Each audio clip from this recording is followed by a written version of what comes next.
Morning, everybody. Can you hear me okay?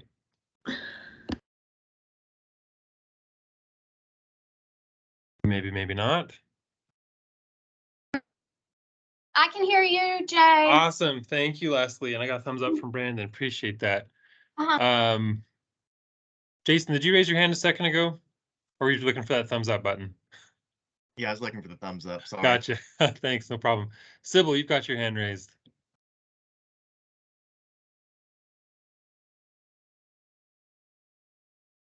Might have been the same thing from Sybil. Okay.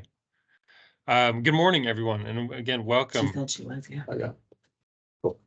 Sorry, we're going to do our little thing where we get everybody in here and get everybody muted.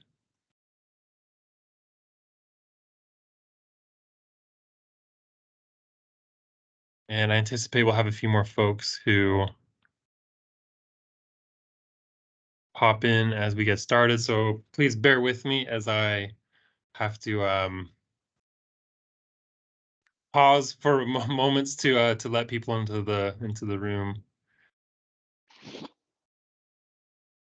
We'll wait just one more minute since it seems like every few seconds we're getting folks. So we'll wait one more minute, then get started. Again, welcome everybody. Thanks for being here.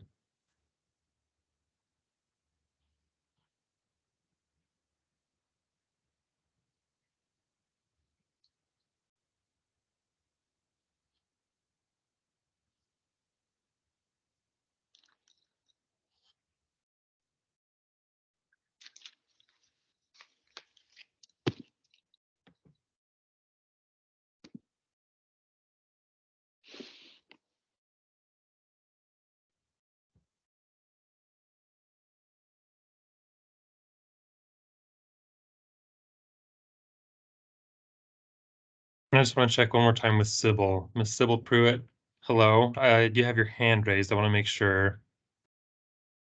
Oh, let's see your chat.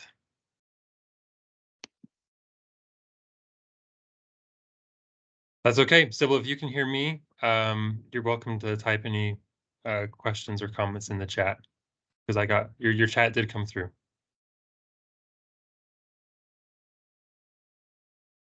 Great. Thank you, Sybil, and thanks for being here.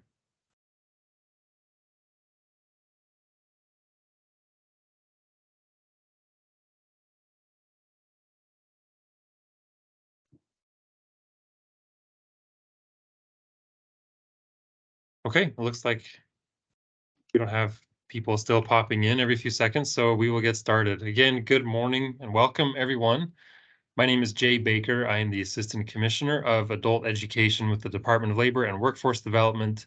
Really appreciate your interest in the grant and coming to our final information session or town hall. I went across the state last couple of weeks doing these meetings with folks in local areas, and it was really great to see our great state of Tennessee and the great people out in your areas. I saw some of you who are on the call were at those, and some of you are new. So if you did come to those town hall meetings in person, this is going to be largely the same information that you heard there. So fair warning, if this is going to be largely a repeat, but that's absolutely fine. I know there's a lot of complexity here, and maybe you also have new questions. And for you folks who are new for the first time that didn't come to an in-person one, this will hopefully be an opportunity to learn about the grant and to certainly ask any questions that you might have. Okay.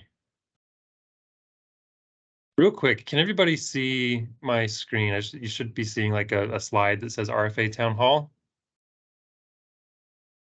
For those folks who are looking at it, thank you. Appreciate that.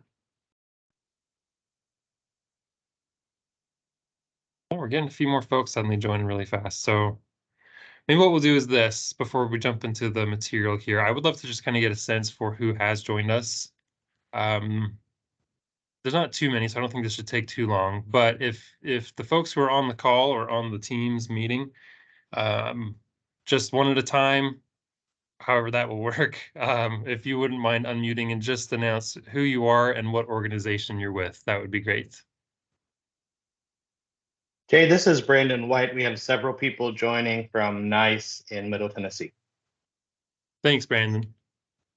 And who's with you? Rather than going through everybody at nice, if you want to just say who's with you, that'd be great. Allie Thomas for sure. I think we have some others that might be joining here in a minute. Max Rykov is also on the call. It's our development director.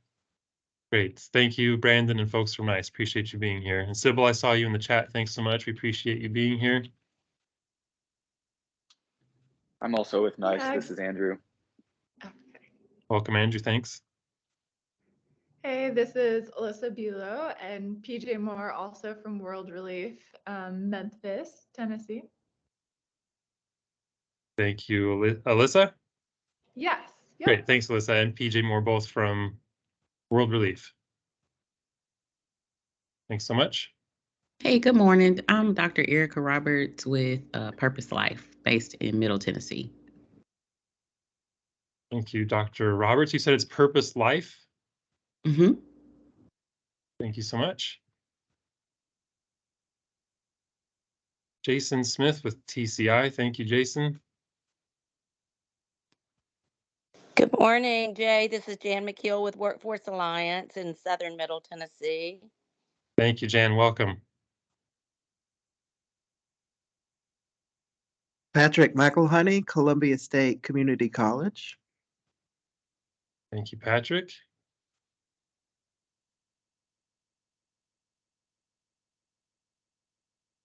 Are you hearing my typing like mad? I'm trying to take notes.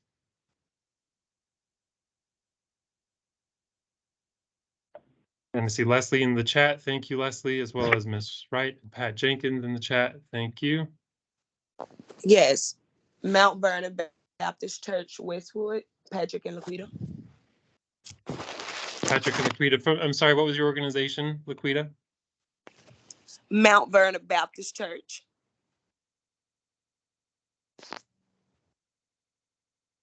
Thank you. And where are you located? Memphis, Tennessee. Thank you. I appreciate it. And welcome. Thank you.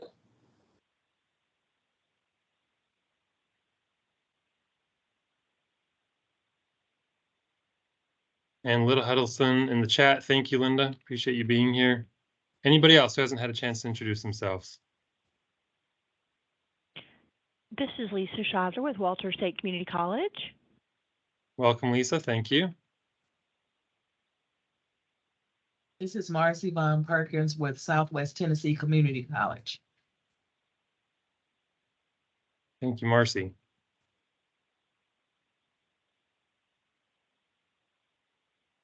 Good morning. This is Linda Maddox, Program Director of the Southern Middle area with South Central Tennessee Workforce Alliance. Wonderful. Thank you, Linda.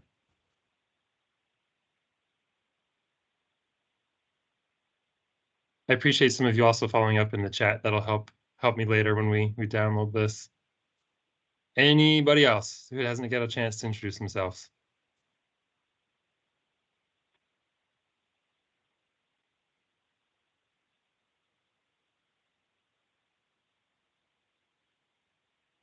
Okay.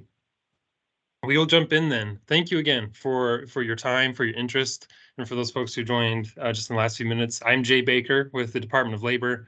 I oversee the adult education program throughout the state of Tennessee. Really excited to talk to you about this grant opportunity, and I want to make sure we answer all the questions that you might have.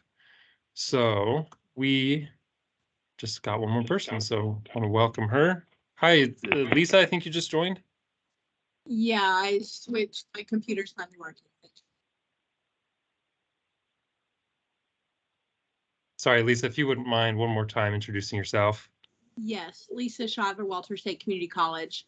I was having some technical issues. Oh, I see. Yes. Call okay. instead of coming in, so I apologize for the delay. Thank you. No problem at all.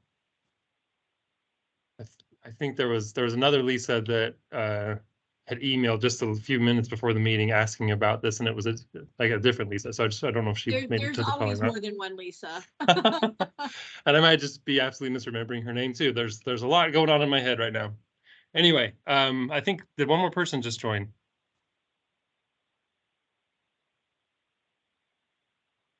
Okay.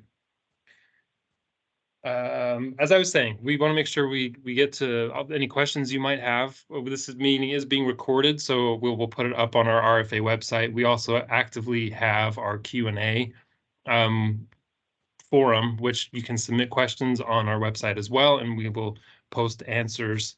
I know there's still a few outstanding questions that we haven't answered that came in the last few days. We'll work to get those up here in the next day or two, and that will remain up for just a few more days here.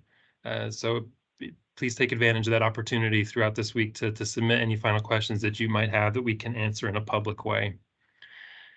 We are scheduled for as long as you need. I will try to wrap up right around 10 o'clock Central Time, but can certainly go a little longer if any of folks want to stay longer and ask additional questions depending on what you need. So that's the rough timeline, is to at least wrap up my piece at 10, and we'll go from there. Our agenda today is to overview the grant. What is this all about, and what are the kind of the high level important aspects of it? I want to talk about provider eligibility, which agencies are allowed to apply for this grant. Program overview means what does the service delivery look like? What does a good program of adult education look like on the ground for Tennesseans? Grant application, make sure you have everything you need as you're writing these grant proposals. And then with whatever time we have at the end, additional Q&A. So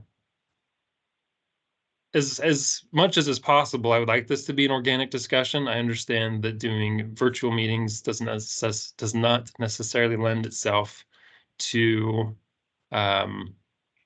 a lot of dialogue, but I do have some slides with some content, but I want you to pause me if you want me to slow down or to clarify anything that I talk about.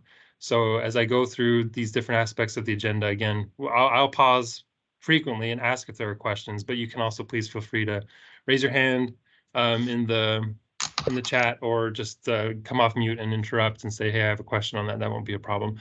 I will say, I already saw a question come in the chat, which is fine.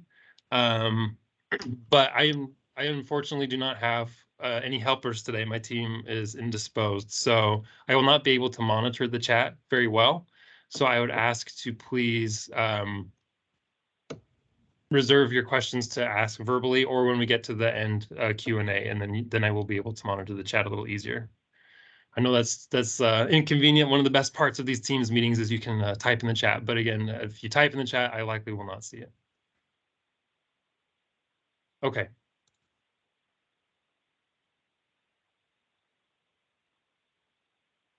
That is not what I intended to show right now. Give me 1 second. I apologize. That's embarrassing.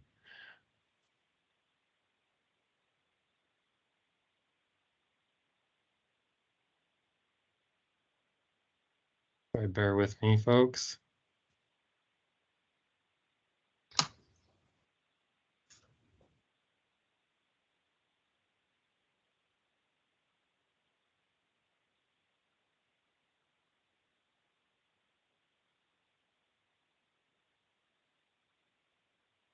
That was a classic case of me having named 2 different slideshows the same exact thing, and I pulled up the wrong version.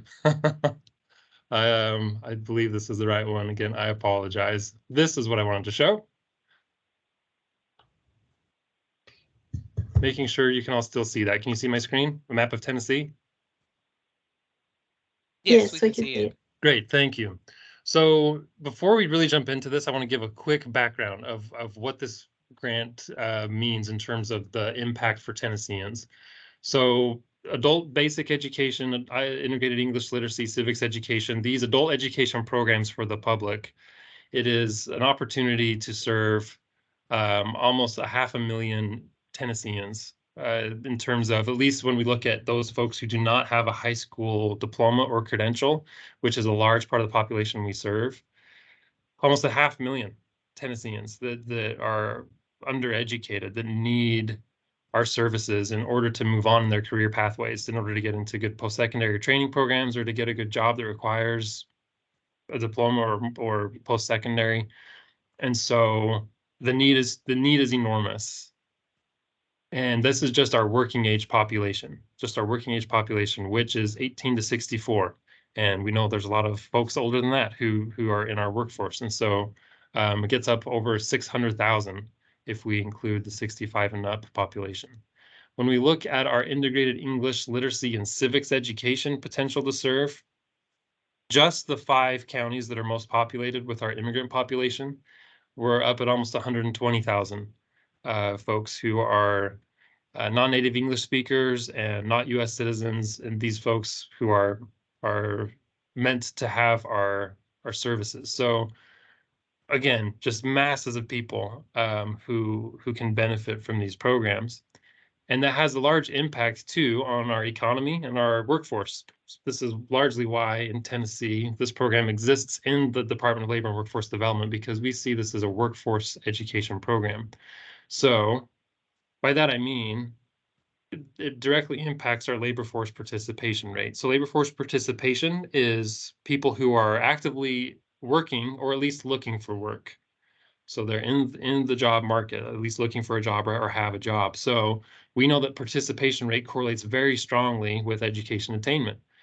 Folks who don't have a diploma, only 50% of them in Tennessee are working or looking for work. So half of that number I gave you earlier of the 430,000, half of those folks are not in the labor market, not looking for a job. That number goes up drastically, quickly, once we add a high school diploma and some post-secondary education as well. So you can see this truly does matter. I think we all intuit that more education means more jobs and better pay, but the data prove the point. And here's the data on the earnings. You can see the lower wages with lower education, and as folks get more educated, they have an opportunity to much more earnings potential. Even within our own program, just looking at our students who we've served in the last handful of years with our adult education program, we can see that there's a large increase in earnings for folks who get their high school equivalency. So we've looked at their earnings before they get their diploma, and then 6 months after, they're almost 17% increase in earnings. And then a year after getting their diploma, they've increased their earnings almost 32% from before they started with us. So once again, huge impact on the individuals and communities who take part in these services. Is high school equivalency the only thing we do? Absolutely not, but it is a big part of what we do, and there's a lot of data around it that we can look at. So that's hopefully, I don't need to make that case too hard, but in case some of you hadn't been aware of the potential impact here, I wanted to make sure that we started with this. Jumping into the grant, then, the opportunity here. It's a 4-year grant opportunity to provide these services across the state. There are 2 grants, the Adult Basic Education Grant and the IELCE grant. That's the Integrated English Literacy and Civics Education, which is going to be targeted in more of those major metro areas. The Adult Basic Education Grant is statewide. It is meant to cover the entire state, all 95 counties. And it provides math, reading, and writing instruction, high school equivalency preparation, English as a second language instruction where there is a need for it, workforce education services, and corrections education in the county jails. I want to pause just for a second on those last 3. So the IELCE grant is specific to English plus civics plus there's like a training component. So it's kind of really optimized for communities who even have high levels of education and work experience from their native countries, but have immigrated to the United States. Now, people with the IELCE grant can and should serve anybody who's eligible who comes through the door, even if they don't have high levels of education or work experience from their native country. But that's sort of who is optimized, again, for that program. So then coming back to this, for the ABE statewide grant, or meaning like it can cover every county, English as a second language is still very much a viable service that you can provide. And so we want to make sure that's very clear, because there's been confusion on this in the past that people think, well, the only way to do ESL is with that IELCE grant, and that is not true. You can do ESL services with the ABE grant. Workforce education is it's kind of a new a little bit that's come around again. I mean, there's always some flavor of this, but we've really got a lot of new and exciting things we're doing with workforce education services, things like pre-apprenticeships and integrated education and training programs, workplace learning programs where classes can be conducted on site with an employer with their employees, and post-secondary dual enrollment programs and post-secondary prep programs. So anything that's kind of an enhanced version of adult education that's not just focused on basic math, reading, writing, ESL, and high school equivalency, but really looking a little more holistic for that student's career pathway opportunities. That's what we mean by workforce education. And we've got a lot of new and exciting things happening in that space. So real quickly, I want to touch base. Well, I wanted to describe specifically what we have happening with some of our post-secondary institutions, because I know we have some post-secondary folks on the call.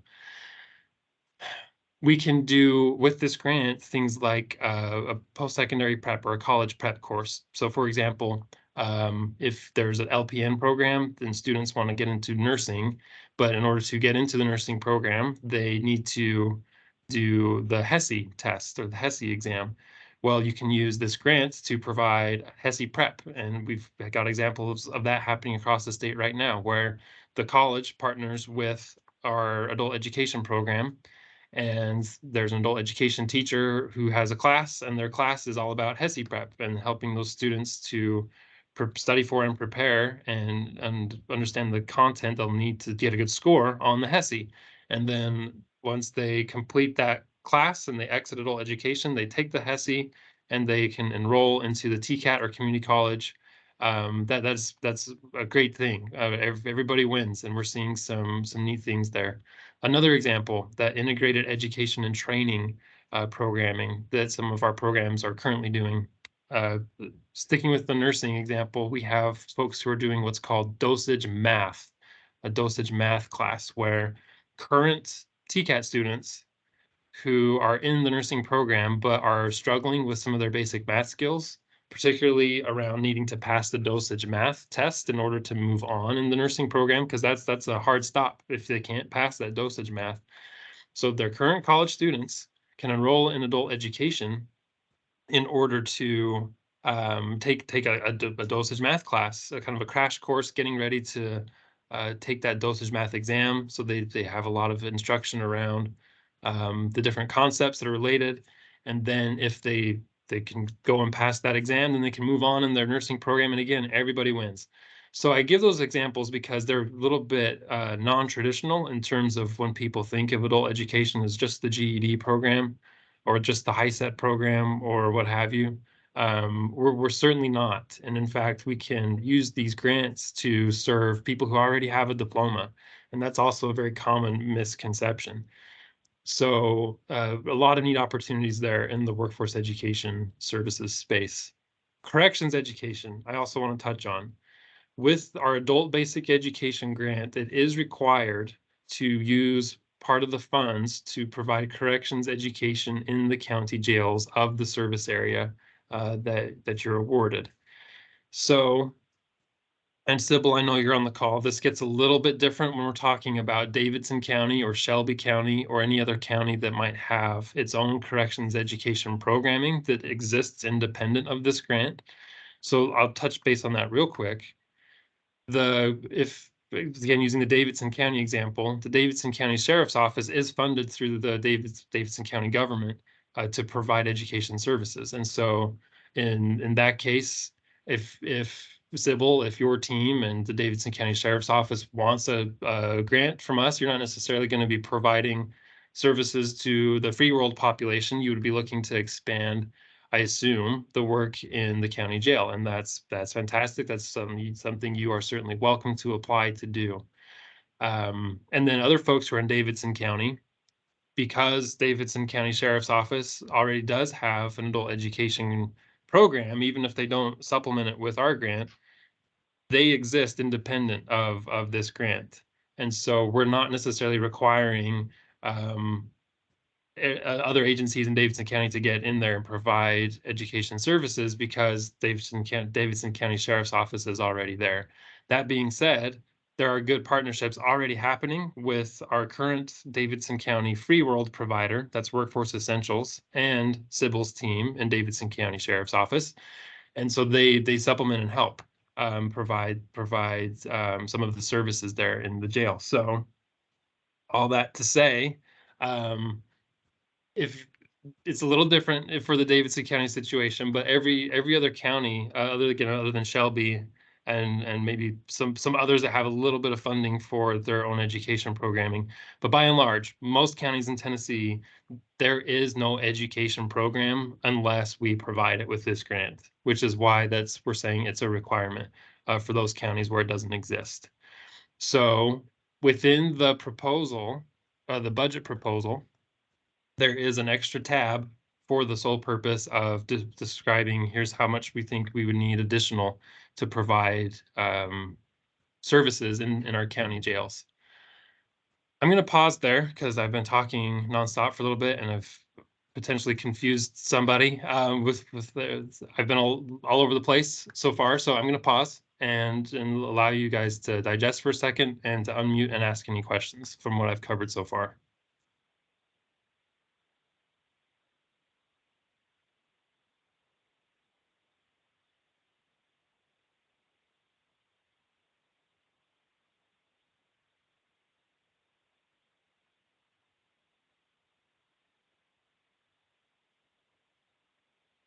Okay, I'll bite. Just curious on the providing the services to the jails, which is awesome, by the way.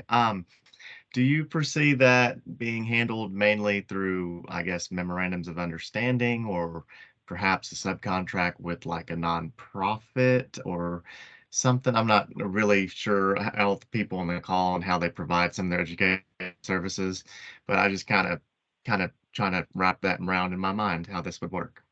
Sure. Thanks for the question, Jason. And you're with TCI, correct? Yes, sir.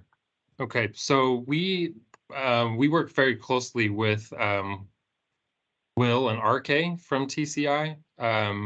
Will Wall and RK, who has a last name that is escaping me at this moment. Kane, yeah. Yes, yeah. Thank you. And the relationship we have with TCI and with the county jails currently is essentially that we use our grant and our local service providers to provide these classes and services within the county jails. And TCI provides a lot of the advocacy work and liaising with the county jails on our behalf, because you guys have such a strong relationship with the sheriffs and jail staff, whereas we may not. And so TCI is great at making those connections for our local providers. So let me clarify real quick in case that was confusing. At the Department of Labor, we essentially push funds out to local agencies to provide services. So currently we have TCATs, community colleges, nonprofit organizations, school systems who get grant funds from our department, and then they provide services in their local communities, including the county jails. And so TCI doesn't currently get any funding from us. They partner with us because they have a vested interest in making sure that county jails are served well. And the adult education services do exist through our local grant, local service providers.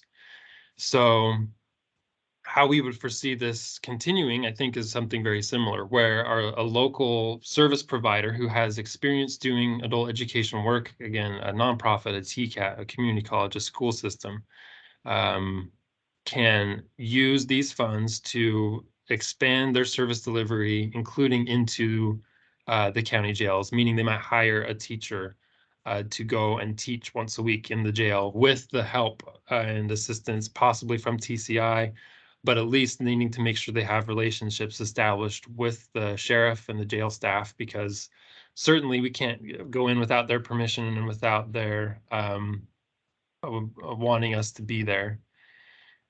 So Jason, maybe also part of your question has to do with eligibility of who can apply for these grants, and we'll certainly do a deep dive into that here in just a minute. But the short of it is an agency has to have experience doing adult education, like direct service providing to citizens. And so we can't necessarily sign off on a subcontracting of a nonprofit without having they would have to have been vetted through this whole application process. So, and again, we're going to do a deep dive into that eligibility piece here in just a minute, but at least as far as the question you asked, I think I probably danced all around it without actually answering it, but I want to just check back in with you. Does it answer? No, that was helpful. I Okay. appreciate it. That helped pull the curtain back a little bit. Thank you. Absolutely. And again, we'll talk eligibility here in just a minute, and please feel free to jump back in if more questions come up. Any other questions before we move on?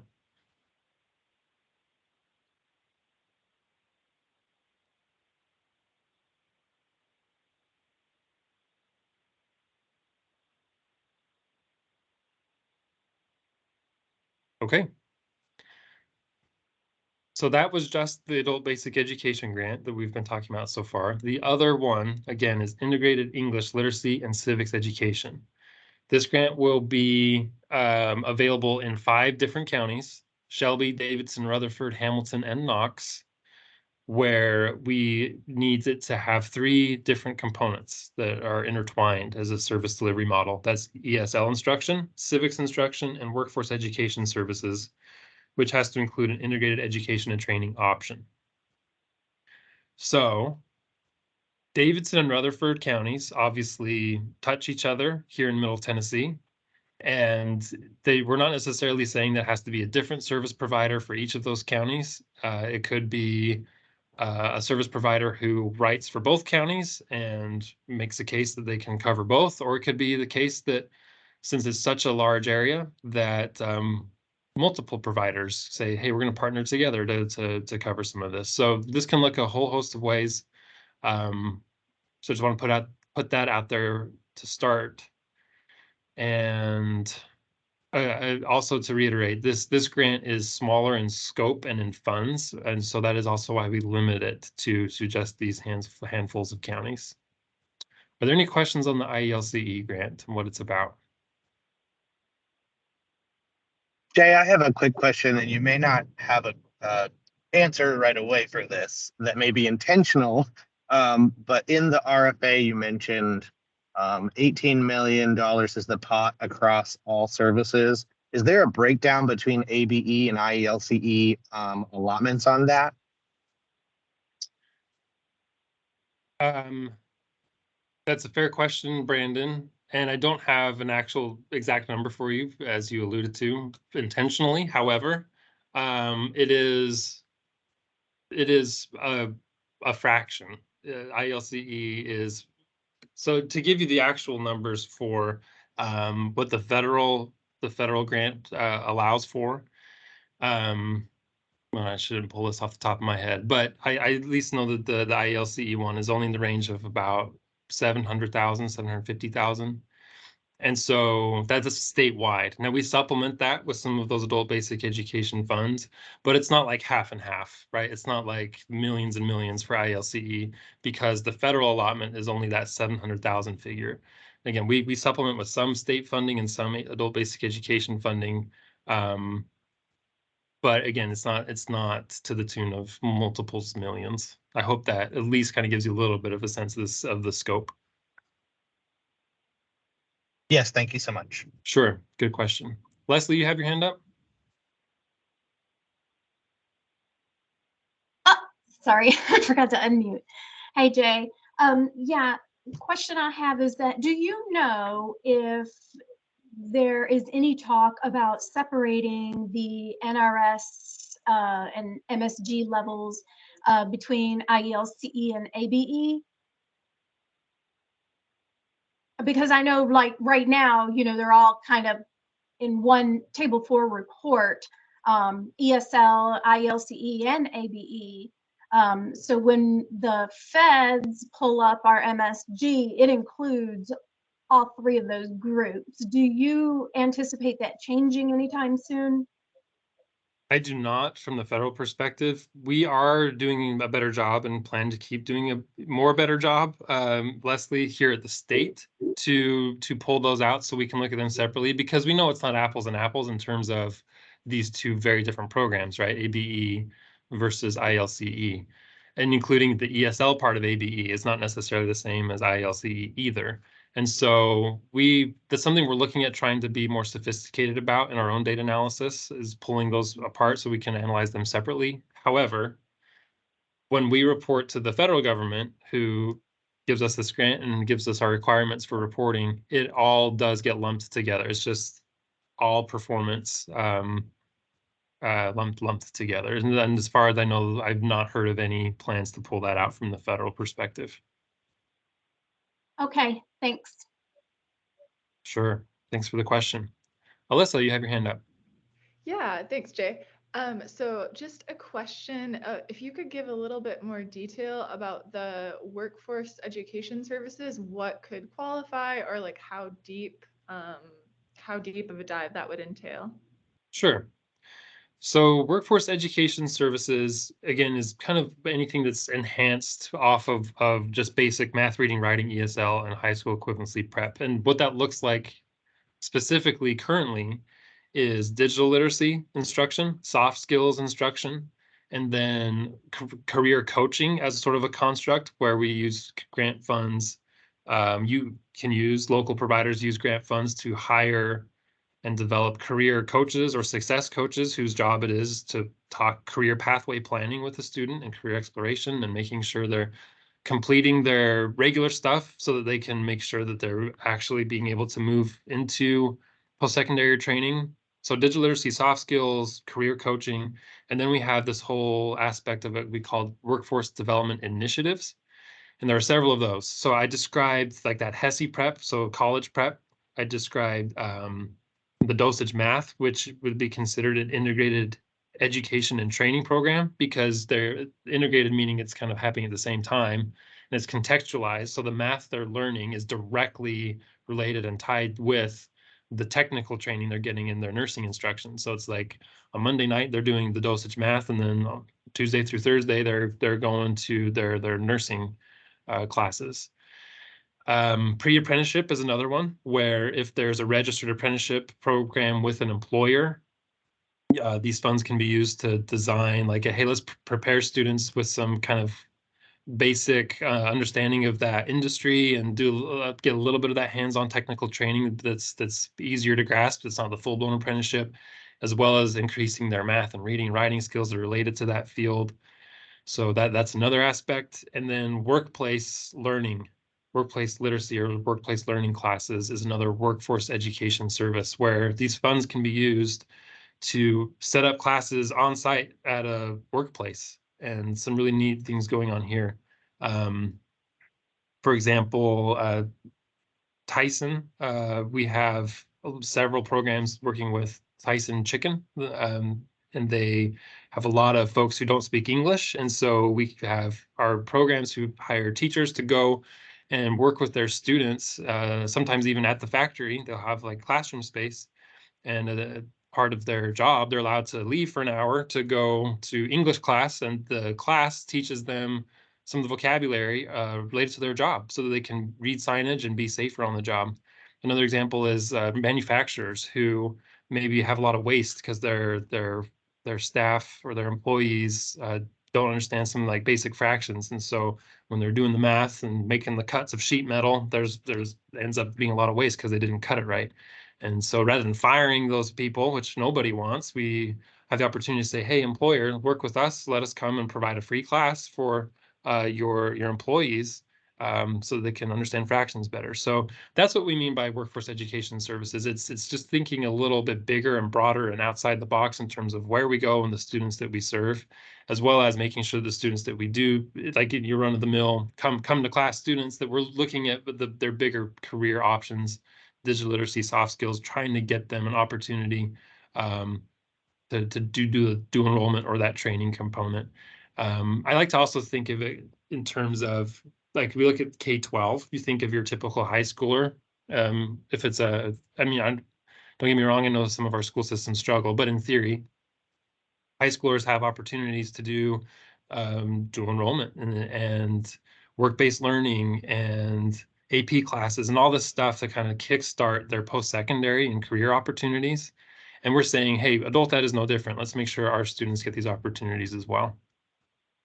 Does that answer your question, Alyssa? Yeah, that's super helpful. So just to clarify then, we would not have to have like at the end of this program, you will have your CNA or LPN. It doesn't have to necessarily be that in depth. Correct. In fact, that would probably be outside the scope of what we're talking about here, because that really is the realm of the post-secondary institutions. Okay. And ours is, I almost think of ours, if this isn't maybe fair because TBR doesn't have a monopoly on everything we do, but if we understand TBR as like our career technical colleges and community college system, I call it pre-BR. It's kind of getting ready for success in a TCAT or a community college or whatever training program students might want to go into. And then again, so that we don't have performance expectations that they will actually achieve those post-secondary outcomes, but we're trying to set them up for success to do that eventually. Absolutely. Great. That is so helpful. Thank you. Thank you. Great question. Hey, I had a follow-up question with that. Does that also, when you make that statement about kind of and apologies, this is Erica Roberts, Purpose Life. Sure. Thanks, Erica. When you made that statement, does that apply to both ABE or just for the IELCE? I think that was a little bit unclear. Like for the workforce education services for ABE, is it also, do you have to connect necessarily people to, like in the grant it talks about, what is it, measurable skill gain? Like, do we have to connect them to training for the ABE as well, or is that one broad as well? Very good question. So it is not part of like required measurable skill gain. It is one way that you can do measurable skill gain. Workforce education, in the way that I've been describing it, is still fairly new in terms of statewide initiatives and statewide guidance and expectations in this space. So it is expected that our providers will make progress in their workforce education, as we are still trying to kind of get our heads around what we are capable of as a state. And so we have a dedicated unit here on our team at the Department of Labor, whose job it is to basically be consultants across the state for our local programs. We call them educational workforce coordinators, and we have a director of workforce development. And again, their whole job is to try to kind of think through the nuances of these workforce education options and to be on the ground with our local providers to help them expand into these spaces. So the expectation is to be striving and working on continuous improvement, but we don't have like a line in the sand that says, here's exactly how much you have to do of this kind of work. We'll get again a little more into that here in a few minutes about the sort of the scope of the service delivery. The bread and butter of what adult education about is math, reading, writing, ESL, and high school equivalency. That's like the core. But again, more of this enhanced piece that we're really trying to get more momentum in is the workforce education. It's allowable. It's encouraged by WIOA, the law that gives adult education funds in the first place. And I think we're making good strides there. And I do want to make sure I also clarify, Erica, your question about the IELCE versus ABE. So everything I've been talking about is true of all adult education students, both grants. Workforce education, broadly applicable. With IELCE, it is actually a requirement in the law that funds us that integrated education and training has to be an option for IELCE students. So whether you use, if you have an IELCE grant and you use your IELCE funds to kind of develop these IET programs, integrated education and training, or you have a very strong kind of connections referral system to other programs who offer IET, that has to be in place. So that's the only caveat from everything I've said, is that for IELCE grants, those students have to be given the option to get into some kind of integrated education and training. Does that answer your question sufficiently, Erica? Yeah, that was very helpful. Thank you so much. Absolutely. Okay, we're going to keep going. For this grant, applicants are being asked to propose their desired service area and funding amount. This is a very new way of doing our grant framework for Tennessee adult education. And to the folks on the call who are our current providers, I first want to say thank you for your patience as we've worked to figure this out. We've done a lot of looking at maps of Tennessee and drawing lines potentially for service areas. We even asked some of you to draw lines on maps with colored pencils almost a year ago now, you might recall. And after many months of deliberating what are the best service areas, it occurred to us we shouldn't be playing God here in Nashville, trying to guess what the exactly perfect service areas would look like across the state of Tennessee. And we feel strongly that local people and local agencies are best positioned to tell us what their service area should look like and what kind of funding they would need. So that is the reason for the change. And rest assured, many other states do it this way, and lots of grants, not just education, but grants in general work this way. And so while it is new in Tennessee, it is not a new concept. But we know that with the newness comes some frustration and some uncertainty and some weirdness. And so we really do appreciate your patience in kind of forging ahead with the challenges that this presents. It's a 6-county maximum that we are allowing any one agency providing direct service to the communities in Tennessee. We're saying any one agency cannot by themselves apply for more than 6 counties to provide that service. The reason for that is because we have plenty of data from the last 7 years to suggest that when we have super large service areas, sometimes as big as 12, 13, 16, 17 counties for one agency to provide service to, then people get spread very thin. We get staff burnout, and it's very hard to really get community penetration when we're talking about that large of an area. It's hard to make good partnerships and provide classes in multiple locations and all those things. So for all of those reasons, 6-county maximum is the default here. One big asterisk on this is that we don't really know what the lay of the land is going to look like when all is said and done. So while any given agency cannot apply for more than 6, it could be the case that when all is said and done and we get all these applications in, that we need to negotiate.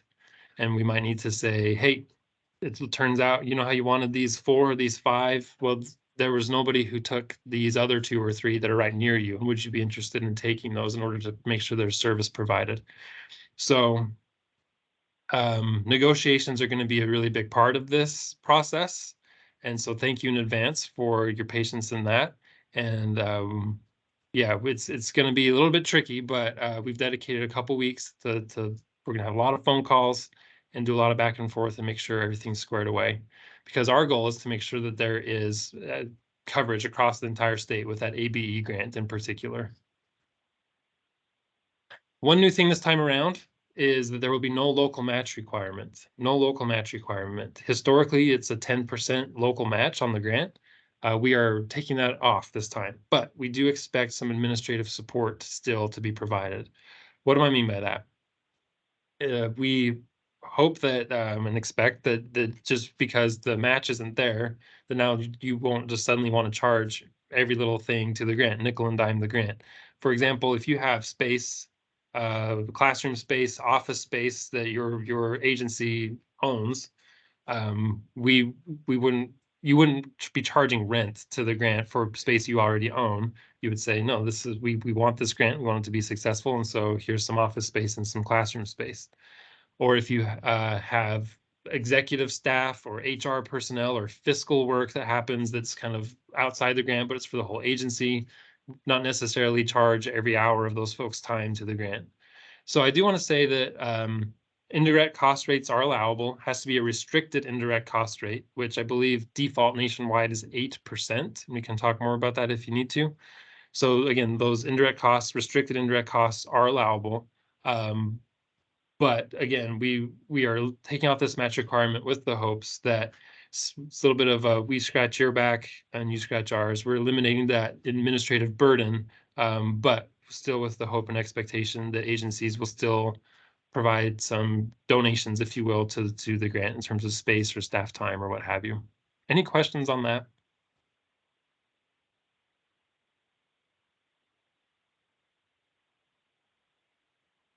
Yes, Lisa.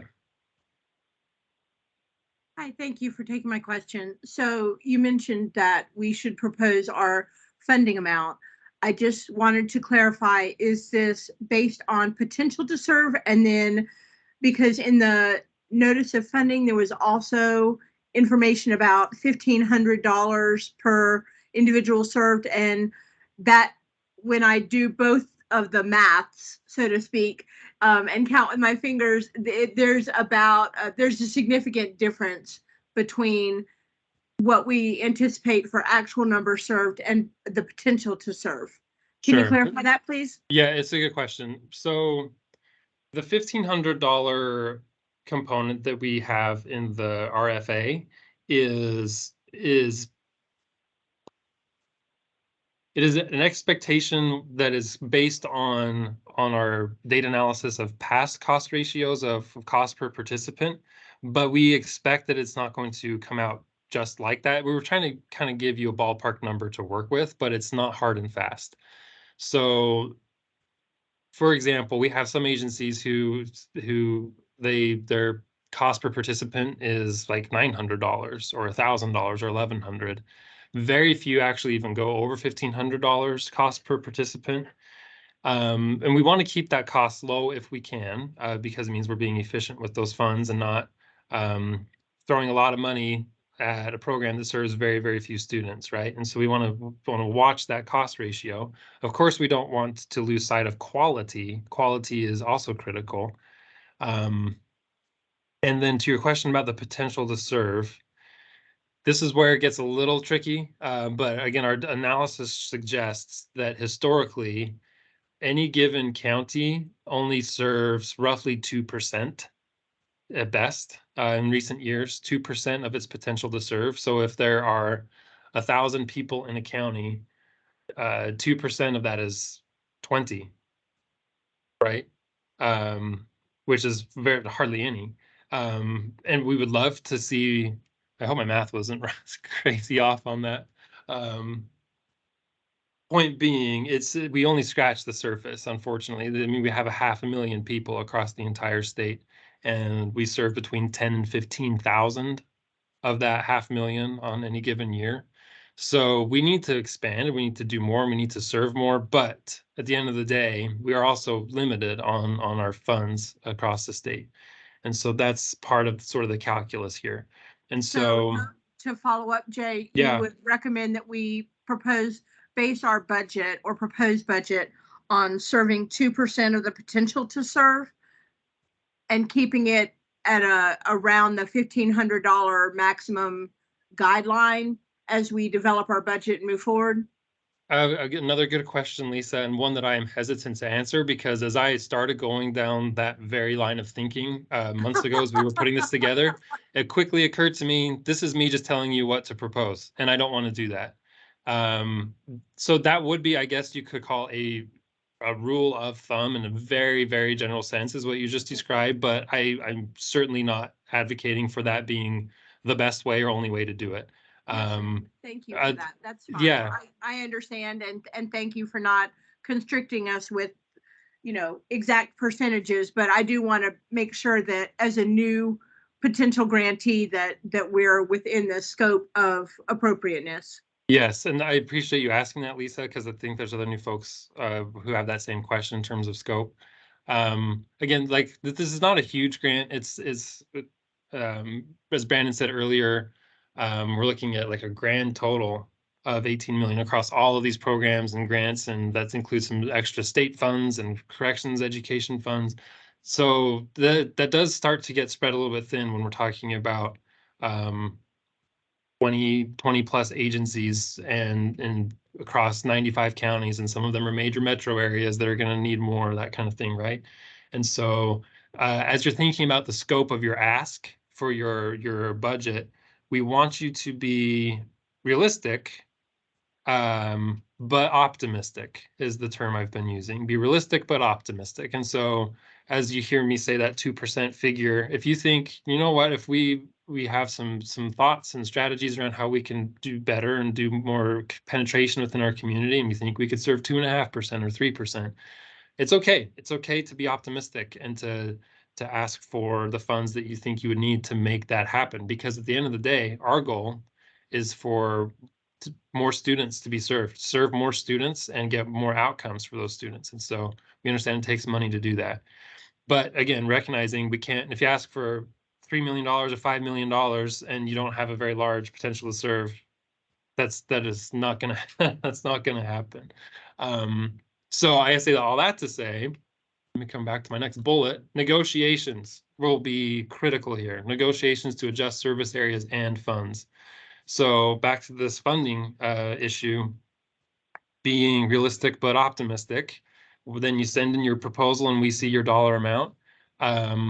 It's very likely that when we call you for negotiations, we're going to ask for you to adjust your dollar amount. And so please just expect that up front. It's so hard to know right now because we just don't know everybody who's applying and we don't know what the dollar amounts are going to be all added up together. So just come to the negotiations table with good faith, recognizing that very likely we will need to make some adjustments. But at the end of the day, we all want the same thing, which is to have an equitable way that we're going to do these grants and make sure we allow for the best services possible.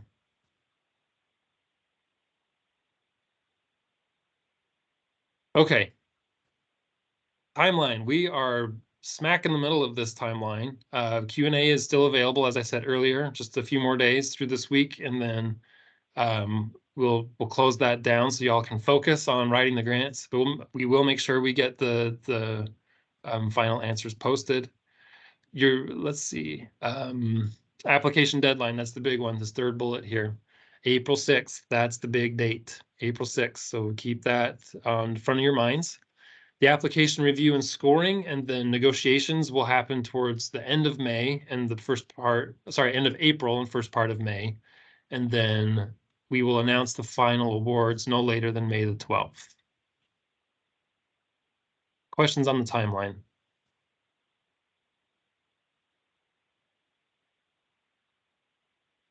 Okay. Before I get into this slide, I said we would be done, or I would be done with my piece right around 10, and I realize I'm not even close, and that's okay. I apologize. I sometimes get a little too excited about this stuff, and I talk too much. Also, we've had some good questions so far, which I've appreciated too, but I still probably have 10-ish, 10 to 15 minutes of some things to go through. Please stay if you can, and if you cannot, I certainly understand if you need to jump off here in the next couple minutes. And please feel free to reach out to me offline as well if I need to clarify anything additional. So again, no hard feelings. I'm sorry for going a little long here, and if you need to jump off, no hard feelings there. But we'll keep trucking another 10 or 15 minutes or so. Thanks, everybody. Okay, onboarding new agencies. This is going to be a critical component. Any new agencies that we get, we want to make sure we get you up and running as fast as we can, specifically to hire staff. That is the most important component of getting these grants up and running, is getting the staff to do it. Staff is the far and away biggest expense of this grant. It's personnel who offer these services. So there's a possibility of seed funding that we can get your agency. If you are awarded a grant, that's something we'll talk about right off the bat is, hey, let's talk about if you need some money right off the hand to do this hiring process. For our current providers, it's also possible to, let's say that a current grantee, you're going to continue to have a grant from us.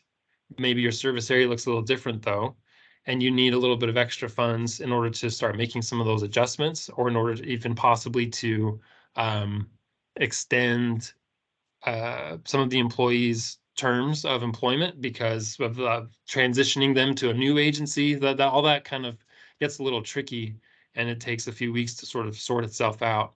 And so we can even talk about giving you additional funds to sort of let that transition happen. We could go way far into this right now, but again, we don't have time. There was a good question in the Q&A about this that I'd encourage you to go look at that. It's already up on our website in the PDF for the Q&A. At the end of the day, we just want to avoid worst case scenario, which is this. June 30th, current provider turns off their lights. And then on July 1st, the new provider turns their lights on, but that's all that's happened is they have the lights on, but they have no staff, students, no students, no classes set up, no plans, right? And so this is what's happened in the past is where if without that thinking it through for this transition piece, we'll have weeks or even months that goes by where there's a lapse of services and there's huge disruption. And so we want to avoid that as much as possible. Now, I know that I can be naive, but I'm not naive enough to think that there's just going to be perfect transitions across the state as we do this. It's not going to be perfect. There will be disruptions, and unfortunately, there will be some folks who fall through the cracks. And I hate that, but it is a bit inevitable. However, we want to do everything we can to mitigate that and minimize the disruptions and the gaps. So we hope that everyone will kind of work together for the greater good here. And agencies, once we know what it's going to look like, we will work with all the agencies involved on this shuffle, on this transition. So lots of guidance and training, lots of conversations coming on this piece. Small single county proposals. I don't know if this applies to anyone on the call, so I'm going to pause real quick and just ask, does anybody on the call intend to potentially write for just one county and that county has less than 4,000 potential to serve? So a small county, only one is what you're looking to do.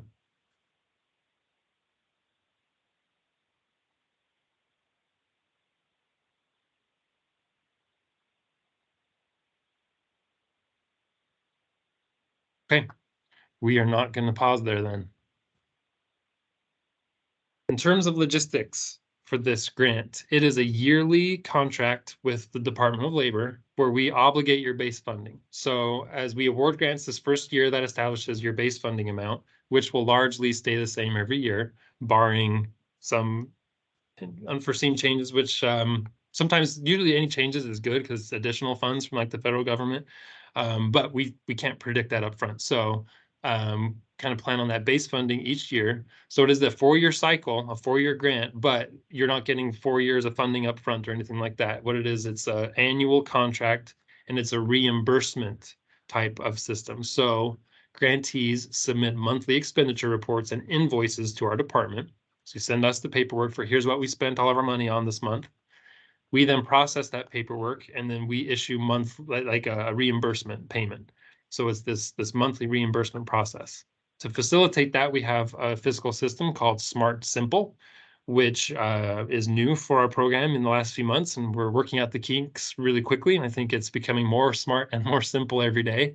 Prior to that, it's just been emailing spreadsheets back and forth, and that can kind of be messy. So we use the Smart Simple system for the fiscal. And for our data system, we use Jobs for TN. Jobs for TN, our very favorite system. It does have some problems once in a while, but we work to fix those, and it is what we do require our grantees to use in entering their students' data. And the reason for that is because it is the statewide system for all adult education, but it's also the statewide system for the other workforce programs. And it allows us to do things like wage analysis, like I showed you at the beginning of the presentation. So that's the purpose for needing to use Jobs for TN.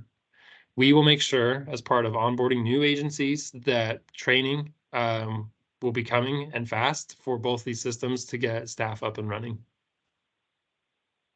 In terms of our relationship as the Department of Labor with our grantees, we provide general strategy, oversight, policies, guidance, training, technical assistance to our local programs. We have a vested interest in the success of this grant. In fact, it is our grant primarily from the federal government, and we issue it out to locals in the form of sub-grants. And so we're partners in this work. And I know it doesn't always feel like it, you folks who work with me day in and day out, but we do try to do our best to make you successful and to give you the resources you need to make sure that you can offer great service to your communities and to your students. Eligibility. Basically, every organization under the sun is eligible for this grant as long as you can demonstrate effectiveness. So we're going to talk about this real quick. Applicants must provide evidence of demonstrated effectiveness, and if you do not provide this data, it will result in you being disqualified. So what does this mean? If you have been previously funded with a grant from our agency, then you have jobs for TN data, and that's all we need from you. Table 4 and Table 5 of your jobs for TN data for the last 2 full program years, which is 2021 and 21-22. And if you want to send us current year's data, that's fine. But it's not full. It's not a full year, so you don't get any brownie points. But if you really feel so inclined, you can. Now, if you have not been previously funded by the Department of Labor, you do not have jobs for TN data. So you will need to complete the demonstrated effectiveness tables provided in the RFA. You'll need to complete those tables. Now, there are criteria. There's 2 components here. One is for what we're calling content areas, which is reading, writing, math, and ESL, and then outcome areas, which is employment, high school diplomas, transitions to post-secondary and training. If you are a post-secondary institution and have done any kind of like remedial work or learning support, so if your students have had to learn math, reading, writing, or they've had instruction in that at your institution, that is exactly what we're looking for here. Just pull some of that data and enter it into that table. This is not meant to be a super difficult activity. If you have found yourself spending hours and hours trying to put this table together, then you're overthinking it. Demonstrate effectiveness is just meant to say, hey, we all want to make sure only agencies who have some experience teaching adult learners in these areas are the ones who can apply for the grant. And so it prevents an agency who's never done anything remotely close to adult education from applying. That's the point here. And so yeah, don't overthink this. Just keep it simple. Pull some of that data around what your institution has done in the last 2 years in these areas and send that table in. I did skip the second bullet. I'll come back now. So the second from the top. Submit this data before you send in the application or with the application. It doesn't matter to us which. The only reason to send it before, other than just to get it out of the way, would be that we can prevent you from potentially writing for the application if indeed you're not eligible. So this has only happened to me one time in the last handful of years where an agency who actually truly had no meaningful data in terms of work that they'd done for adult learners, because they had never done adult education in any way, shape, or form, I was able to tell them, thank you for your interest, but you're not eligible for this requirement, and so don't waste your time writing a big, long grant application or proposal. Other than that, sending it in, so for that reason, sending it in advance might stop you from writing the grant proposal if you're not qualified, but that's the only reason to send it in early. So you're welcome just to send this in with everything else, with all your other grant materials. Erica, you have your hand up. Yeah, I had 2 questions, if I may here. Yes, please. Most of my questions were, so and I was kind of told this, I don't know if it's right. So for profits who are, I guess, in this space, first, can they apply? And if they can't apply, do you all accept fiscal sponsorships where through a nonprofit?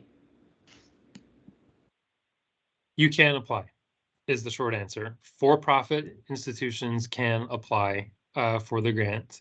You would just be beholden to all the requirements of every other institutions and would need to provide demonstrated effectiveness that your institution has experience doing this kind of work. Okay, and that's my second part of the question for the past performance.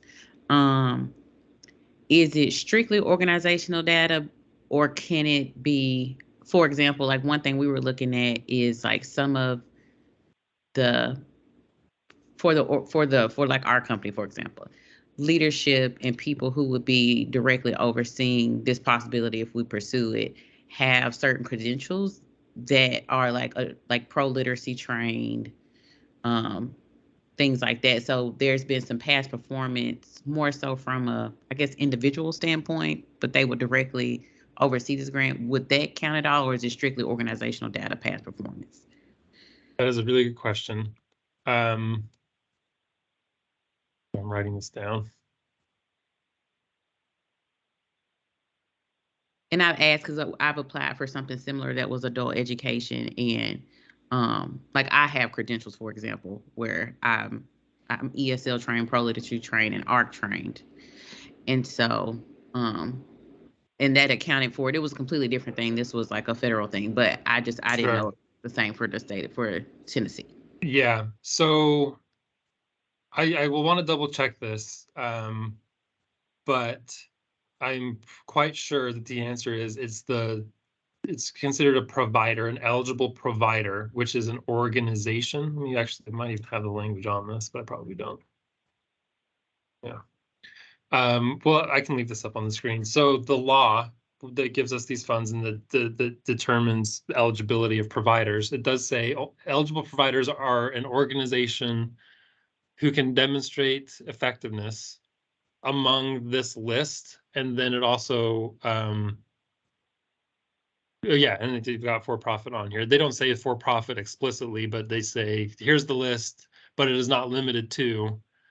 And so then when I asked for clarification from the federal government on the for-profit question, they said, oh yeah, since it says it's not limited to, it means it's not limited, which means it could be very well be for-profit as long as they can demonstrate effectiveness, meaning the agency, right? The eligible provider is an organization who can demonstrate effectiveness in doing this. So unfortunately, at least from what I'm picking up on what you're saying, it would need to be data that says your organization has experience doing this. And then there's a part of the actual application, though, that is about performance and kind of like where I think it would be more appropriate to really get into what you're talking about with the people who anticipate working on the program and their experience that they bring and the good results that they have had in their past that they would then bring into this program. So as for that part of the actual grant application, I think that's perfectly appropriate to describe that. But for this component of demonstrated effectiveness, per the language of the law, it does say an organization that demonstrates effectiveness in this way. So I don't know if that full-blown disqualifies your organization, or if we need to maybe talk offline, if this is maybe a little more nuanced than we have time to dig into right now. But does that answer your question for the moment, Erica? It does. I really appreciate it. Thank you. Of course. And again, please reach out to me offline if you feel like we need to dig into that a little more. Okay. All right. Appreciate it. I am going to butcher your name. Is it Marceline or Miss Von Perkins? Yes, it's you could just call me Marcy for short. Thank you, I Marcy. have a quick question. Can our institution apply for both of these, more than one program? Yes, Okay. that's a great question. I should have clarified that. Yes, you can absolutely apply for, I mean, we have the two grants, and you can apply for both, the Adult Basic Education and IELCE. Yes. Yes, ma'am. Okay, thank you. Thank you. I apologize for not clarifying that up front.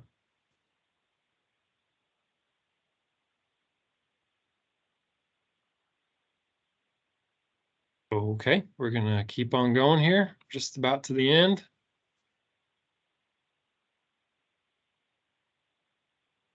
Participants who can take part in this program, I think we all kind of understand this, but I want to make double sure. Students who can take part in our services have to be at least 16 years old. They cannot be in high school, and they have to be basic skills deficient. Or they have to not have a diploma or be an English language learner. I paused on basic skills deficient because that is basically a catch-all for anybody who needs more education in order to be successful getting into college or succeeding in college or into a job.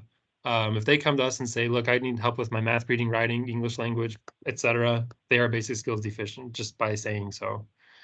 The vast majority of folks that we do serve don't have a diploma and or are an English language learner as well. So that's an automatic qualifier. You might be wondering, hey, if there's a 16-year-old, aren't they required to be in school? Yes, they are, except there's one little part of Tennessee law which says if they are attending an adult education program, then they don't have to be in high school. So, but in order to be in an adult education program, if they're a minor, they need to get parent or guardian approval to do so. Lisa, you have a question. Hi, yes, thank you so much for taking my question. My question is, we have a component for workforce training here, which would include shop math and OSHA 10 training and those sort of industry recognized certifications and credentials. How can we calculate it with integrity? How can we calculate those folks if it is an open enrollment class, not one targeted for a specific business? Can we count all of those folks as numbers served? It depends on what it is you are doing with those students, I suppose, because when I hear you say it's like OSHA 10, just teaching OSHA 10 would not necessarily be within the purpose or scope of what these grants are for. If that is a piece of what a student is doing in terms of their larger kind of like that workforce development piece that we talked about for a while, then yes. But just counting your OSHA students, and the primary service that these grants offers, again, like kind of the bread and butter, is academic instruction in math, reading, writing, high school equivalency Absolutely. preparation, or No, English. I totally understand. But if Yeah. they were taking something like our Workforce Training 101 course, which is holistic and includes OSHA 10 as a component, but also teaches durable skills and shop math that are required by employers, would that overall training be counted? It's without really seeing the details, it's hard for me to say one way or the other, Lisa. I think it very well could, depending on the design that you're talking about and how you're using these funds. But I can't say definitively yes without really understanding in more detail. And I'm, again, happy to have an offline conversation to make sure you feel comfortable with an answer. Thank you so much. Yes, sir. Yeah, please reach out if we want to talk more. Happy to.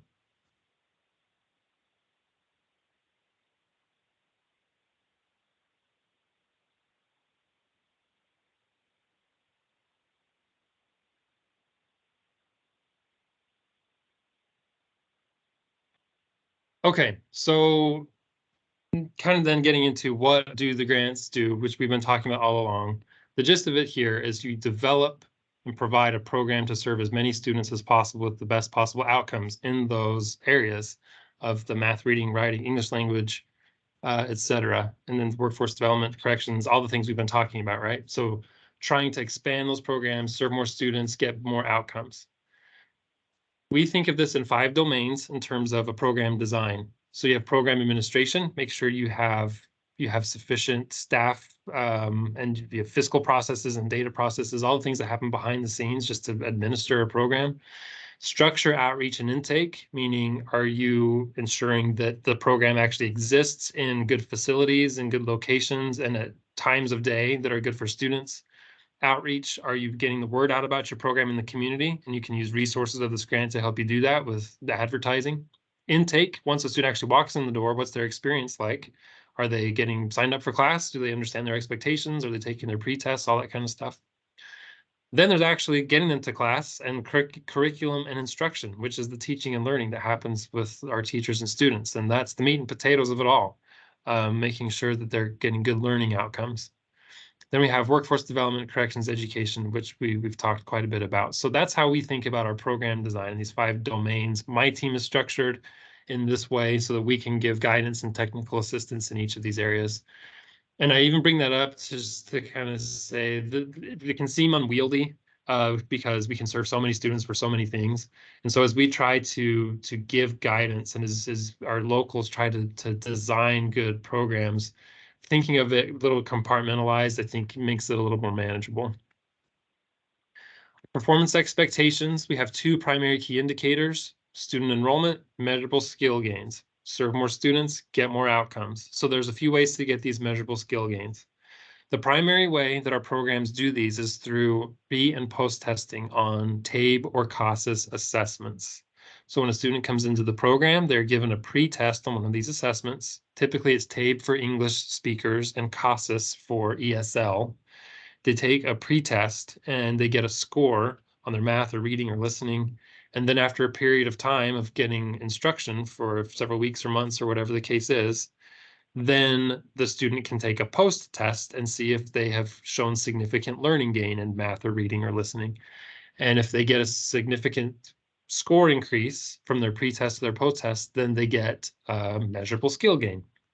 Another way to get a measurable skill gain for a student is to help them pass the HiSET exam and earn a high school equivalency diploma, or getting a secondary school diploma. And I had this question last week as well. We help adults get their regular diploma through credit recovery, and that also is totally legitimate. So getting a regular diploma or an equivalency counts as a measurable skill gain. And I do want to underscore, HiSET is the only way currently in Tennessee to get a high school equivalency diploma. We don't have GED or other options. It's taking the HiSET exam. You can also get a measurable skill gain by enrolling students in a post-secondary program after they exit. Back to that HESI prep example, if we help them get into college after they leave us, then that's a measurable skill gain. Attaining sufficient progress in an IET or workplace literacy program is the last one here. And this is pretty new, but it's exciting. It's to say, hey, if that the dosage math example, if a student is in this kind of hybrid thing where we're helping them get ready for dosage test and then they can keep going in their nursing training, if they pass that dosage test, that's a measurable skill gain. And so there's lots of different ways that we can start looking at measurable skills gains to show good outcomes for our students. We still look at post-exit outcomes as well. We don't affect this as directly with this program, but we do look at this data and we care about it in terms of once students leave, months down the road or years down the road, are they working and do they have good wages? And then, as I alluded to earlier, workforce development, digital literacy, soft skills, corrections education, some of these enhanced things. We want to have state level targets and expectations there too, but we don't really have like a hard line in the sand that says, here's exactly what you have to get on these things because they're still very new. At the end of the day, those first two are the critical pieces here. Serving more students, as many as we can, as student enrollment, and then measurable skill gains, just getting at least some kind of learning gain with the students that we do serve. Leslie, you've got your hand up. Yes, Jay, in terms of obtaining a secondary school diploma, for someone who's doing this through credit recovery, and I do know that some high schools have like adult high school, but the moment that we step in and enroll them in our program, they're no longer enrolled in that secondary school program. So how are they able to do credit recovery? Because they'll be, they can't be enrolled in both, the local school system and adult education. So how does that work for credit recovery? I am writing that down, Leslie, because I don't have an eloquent answer for you in this moment. But yeah, it's a fair question. Okay, and then the other thing is can you go back 2 slides for just a minute? I missed something I want to catch. The 5 key components slide. Right there? The 5 domains, okay. Okay. You good? Yes, thank you very much. Of course, and that's a good question, and I'm going to look into that.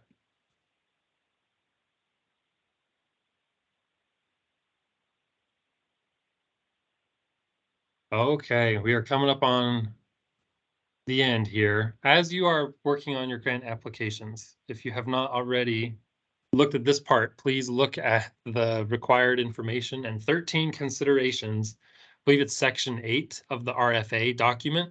It describes exactly what the federal government says needs to be part of a grant application. We have not added hardly anything at all on top of what the feds say needs to be in there. However, that is a little bit jargony and can be a little convoluted. And so we've tried to boil that down in our rubric. So your rubric is going to be your best friend. as you are writing your grants here. We have tried to consolidate and put like things together from the 13 considerations and required components. And we give you also expectations for how to get a high score versus a medium score versus a low score on any given part. So definitely check out that rubric, reference it frequently as you're writing the various parts of the application. Make sure to review the budget guidance and examples that we provide. There's a spreadsheet template, there's Word document narrative, so you can kind of get a sense for what we're looking for. Submit your demonstrated effectiveness data, budget proposal, and application by the deadline. That deadline is April the 6th. So again, there's 3 things that you need to send in for a completed package here. Demonstrated effectiveness data. Again, if you send it in advance, you don't have to send it twice, but it needs to come in at least by the deadline. The budget proposal, and then your application itself, all due by April 6th or sooner. In closing, I want to share with you, well, before I do, I want to pause one last time on this part. Are there any questions at all about writing the application? Leslie, go ahead. One more question. Who will be scoring the rubrics? Thank you for asking. Because I also wanted to say that a tip here is to keep your reader in mind. And the people who are reading and scoring these are not me, and they are not my staff. They are outsiders, but they understand adult education. They are largely adult education staff in other states that we are friends with. So they don't understand Tennessee. They don't know the communities in Tennessee, but they do understand adult education. There will be a few other state of Tennessee employees, but again, not my staff.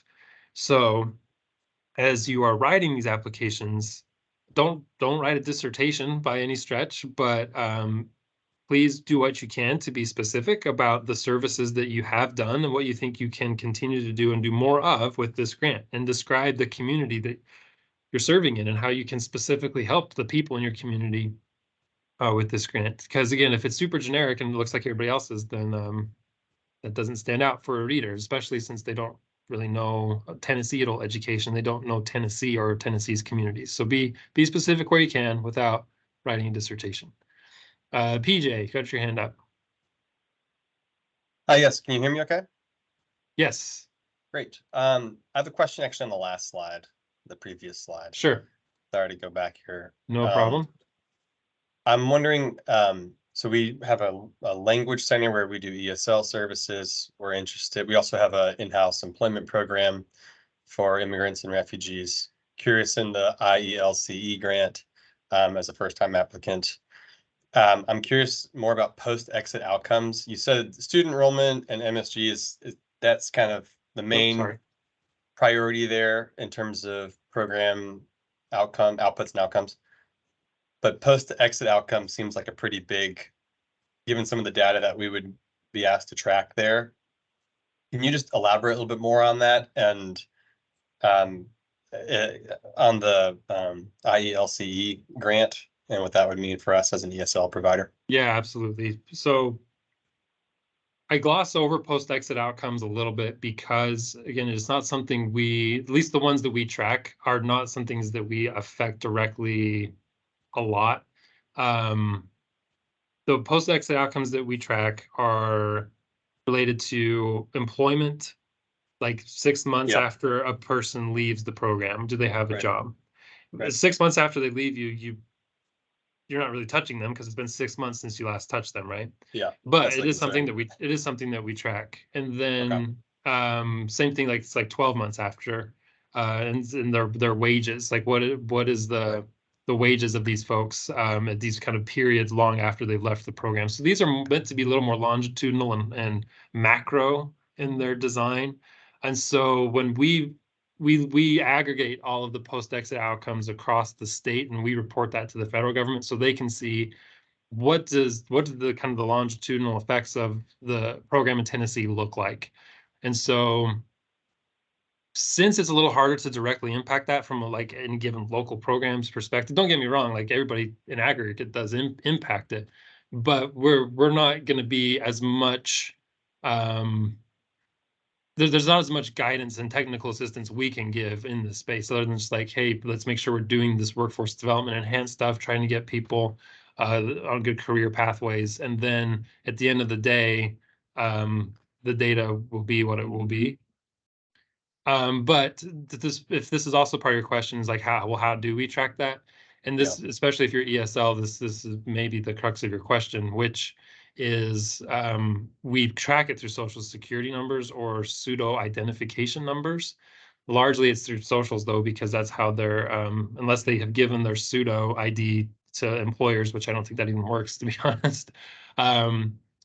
That being in the Department of Labor, and that's why we're in that jobs for TN system, we can do all this data matching, this kind of cross data matching with wage data and our adult education data.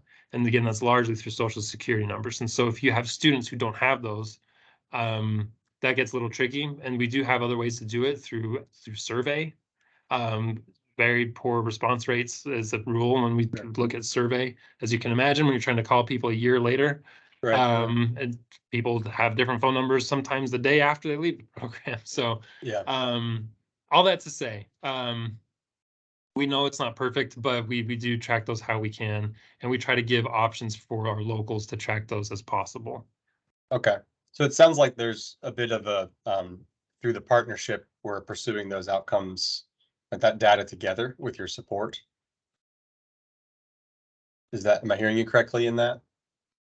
Sorry, ask that one more time. What do you mean by pursuing the data? Like, our agency doesn't have access to the Social Security data and employment data, right? So that sounds like we would be working together to identify our clients and those numbers and that. Yes, sir. That So okay.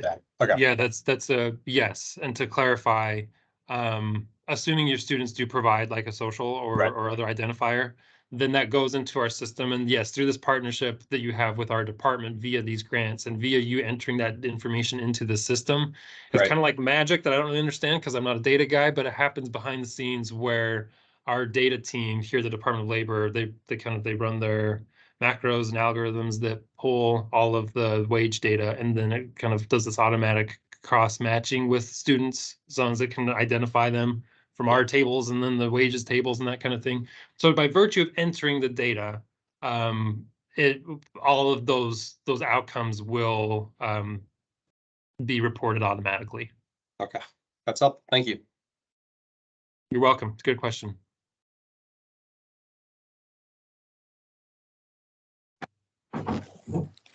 Hello. Hello. Yes, I have a question on how to demonstrate how to split and share that specific area so that the service delivery don't overlap. So I'm trying to see how do we collaborate with potential applicants to be a partnership so that we don't overlap the service delivery in that certain area. Very good question. And this is more theory than actual, for sure, the way it will work. But we have heard some promising things from folks across the state on that very question, which is how do we kind of share and split? And the theory is that you will talk to other agencies in your area who are thinking of writing for the grant. Obviously, we can't promise that everybody who wants a grant gets one. But one of the reasons that we're doing the grant this way this time is to say, look, there's room potentially for all of us. There's room for more providers, certainly. And especially, I believe are you in Memphis, Miss Wright? Yes, I actually have an apprenticeship program. My partner is the chief administrator of the Correction Education Department. Okay. I have a nonprofit, Westwood Baptist Church. They have the training center. They're the training provider. I also have a Westwood High School and a principal as MOU agreement with them. So we have school, apprenticeship. We have the overall 5 domains that's different collaboration and partnerships for workforce development, the curriculum and instruction. I have my own consulting firm, so I have the RAP based work-based learning education as well. Wow, yeah, you've got a good network there. So yes, I think of partnerships in 2 ways here. One would be kind of an informal partnership where if we give a grant to an agency to be the primary service provider of like the main service delivery to the community, then they can informally partner with all these other agencies that you just described to go do work in the jails, to do apprenticeship work and all these other things, right? And that can be solidified through an MOU or not. It doesn't really matter. So you have connections and partnerships. Now, the other side of this coin would be actually partnering to write this grant together, to say, hey, let's all throw our hat in as one applicant, as a consortium model, to say we all kind of do this work. We all sort of have maybe our own little niche, whether it's specializing in one thing or we're located in a certain part of town. But we all kind of want to share the pie. Then you would say, let's all write this together, and you would only send in one application. So let's say there's 3 or 4 agencies who all want to partner together as a consortium. You send in one application for the whole group, and the whole group kind of, the application would describe, here's how this agency would take part, and here's how this agency would take part. Now, how this works logistically, though, in terms of the funds, would be through a fiscal agent contracting with our department, because again, there's only one applicant in that scenario. And so we would only contract with the fiscal agent or the fiscal lead. And so if that was your organization in this hypothetical, you would have a contract with us, and the other partners who applied with you to say we're part of this consortium, you would subcontract to them for their piece of the pie. So we that's can how use I'm sorry. So we can use the faith-based organization to do the applicant, and we can follow honor as partners with that one applicant with him. So we can have the faith-based organization and the community-based organization to do the applicant, and we become partners over that. Yes, I think. It kind of depends on exactly what we're talking about. So I want to be very clear here.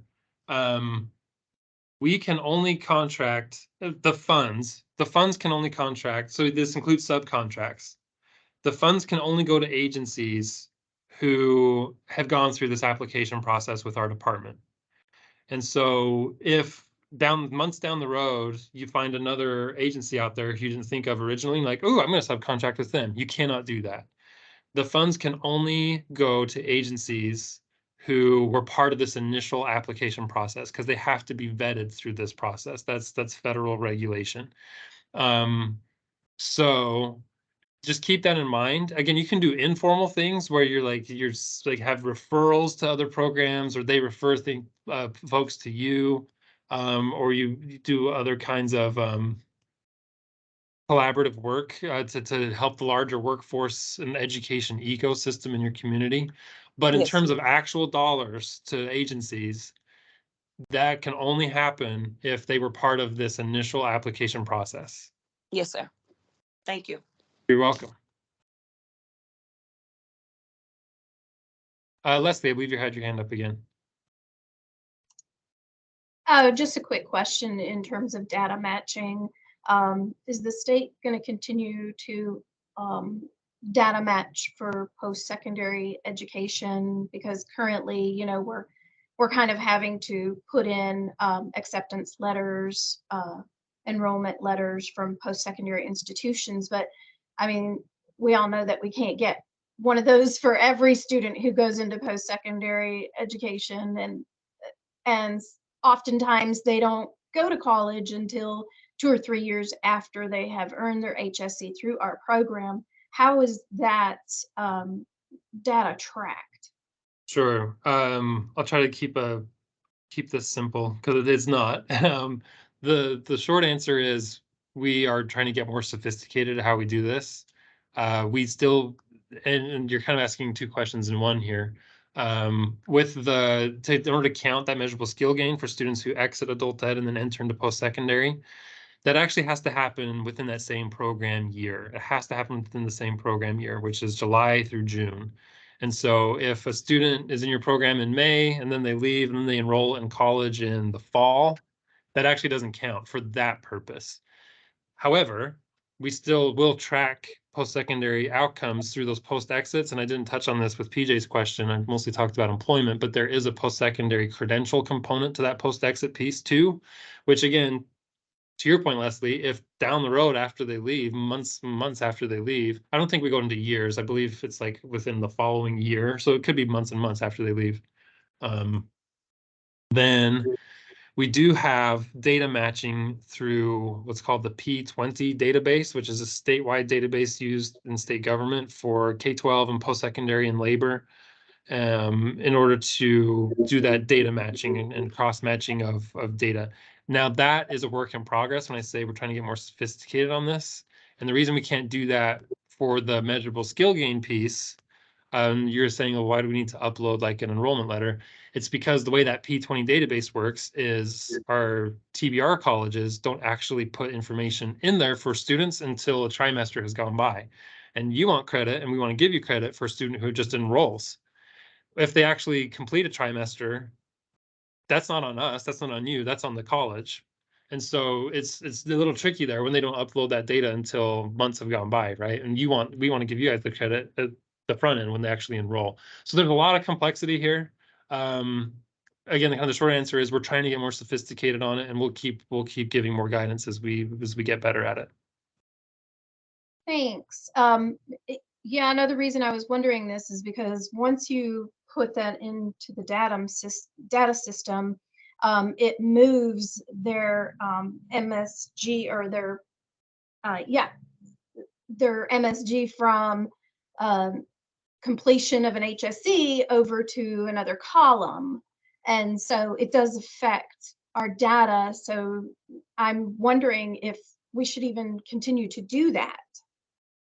You should. And this is more of a technical question, a little less related to the grant, but so we can talk offline, Leslie. But yes, keep doing it. It's because we can only count a student one time in the table you're talking about. Right. Okay. Yeah. Thank you. Thank you. Okay. It's been like 40 minutes since I told you we had 10 minutes left. I'm so sorry. Again, really good questions, though. I hope it's been a useful discussion. As we wrap up, I want to share with you our mission and vision that we have for this program. Our mission is that we provide excellent service to students by using innovative and personalized solutions to help each adult learner to achieve their education and career goals. With excellent service to students being our rallying cry, this program is so important. It's so critical for these folks who come, even if they can only come for a few weeks. Every minute that they give our program, we want it to be worthwhile and to not waste their time, so they can feel like they got something out of it, that they actually improved some of their reading or some of their math or whatever it is that they're working on. So excellent service to students. Our vision ultimately is to educate every adult in Tennessee with literacy, numeracy, English language, and workforce preparedness skills they need to pursue further education and training, attain sustainable work, and then to help educate their children. That's massive. It's huge, but our program is huge, and the kinds of people that we can touch and impact is huge. And so it's a neat work, and it's a multi-generational work. It truly is making a difference, not just with these individuals, but families and communities, and ultimately the state of Tennessee. So thank you for those who are currently doing this work. We know it is not easy, and thank you for your patience again with me and my team as we've worked through some of the complexities of this grant. Thank you to folks who are new and potentially new in the adult education family. It's challenging but so rewarding, this grant and the programs that we run. So we certainly hope to see lots of applications coming in here in the next couple weeks. Again, if you feel like you still have not had your questions answered satisfactorily, please reach out. Please submit questions in our Q&A submission form on our RFA website. And that is it. We are very, very past time, but I'm willing to stick around for just a few more minutes if anybody else has any final questions. I've got my contact information up here. Please feel free to reach out. I will say that if I keep getting questions into next week, I probably will have to not answer them for the sake of equity, because if I'm giving tips and tricks and help to any given person, it's supposed to be equitable across the whole state and everybody who's applying, which is why I've done these town halls in today's information session. Again, if you have questions, you can use that Q&A. You can call or send me an email, and I can submit questions on your behalf. If you email me, if we have a phone call, I can still go in and post answers to that. But Starting next week, that's going to be a little bit undoable in terms of making sure everybody got a chance to see my responses. So all that to say, get your questions into me this week if you have them in one way, shape, or form. Thank you again. I very much appreciate your time. Thank you for sticking long. I know it went long. I hope you have a great rest of your day. And I'm sticking around for a few more minutes if anybody has questions. Thanks, everybody. Hey, Jay, it's Lisa Shivler from Walter State. Hi, Thank Lisa. you so much for your time. How are you? How'd the town hall meetings go? They were a whirlwind. I was all over the state. Well, You guys I'm glad were you're back you guys home were and stop safe. number 1 of 9. Wow. It was really good. It was good to see people in their spaces and to be able to talk about the grant face to face. So yeah, thank you for asking. I appreciate it. Yeah, you're welcome, of course. I see there are some other folks that are still on the line, so I won't take up much of your time, but I do want to clarify that from what you said in the meeting, we could count our trainings towards workforce training courses if they were based in academia, as opposed to simply a skill. Now, if it's an industry recognized credential that has been sought, meaning we will hire people if they have these skills and it's industry based for the specific purposes of jobs. I just need some clarification because I want to be, I want to make sure that we're giving you the, what do you call it? Realistic but optimistic data. Yeah. That you need. So I guess what I'm saying specifically is if an employer is saying this is an industry recognized credential, set OSHA aside for a minute, but something like shop math or something like basic Excel or whatever, would we be able to count those participants if it's an open enrolled class for adult learners? Would we be able to count those participants as number served?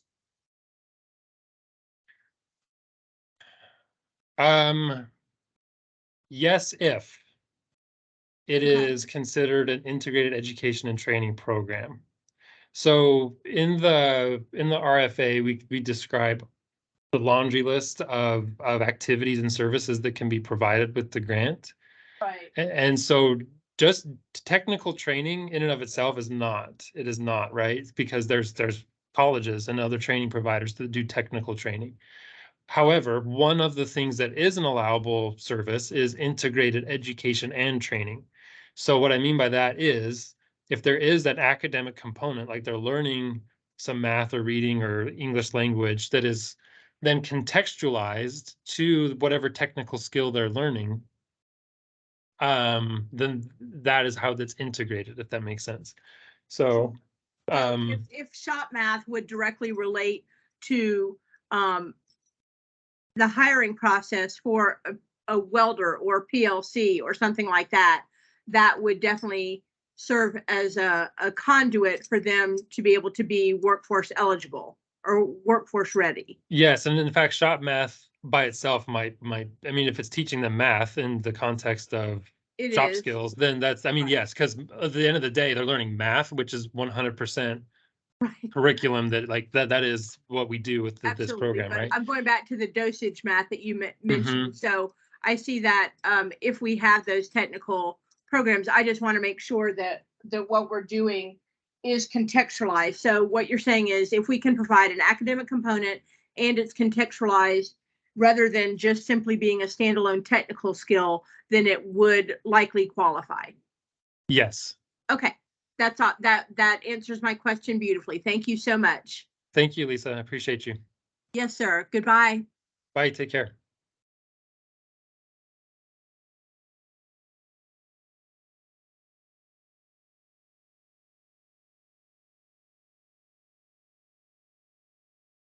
Thanks, Jay. I don't really have a question. I was just going to say thanks. Thanks, Linda. You're the last person with me. I appreciate it. And I saw Jan was on earlier. I'm glad she was able to attend. I still haven't called her yet, but I'm going to call her before noon today. Okay, well, thank you. She had to get off. She sent a text message, and I think she jumped off right before you went over. The important part? Yeah, but that's okay. I appreciate you very much. And no I'm sure problem. I did try to kind of tell her all that. So she's at least got an idea of what you'll be telling her. Gotcha. Well, I'll reach out to her shortly. Okay, thanks. Thank you, Have a Linda. I good- appreciate you. I appreciate you too. Have a great day. You too. Bye-bye.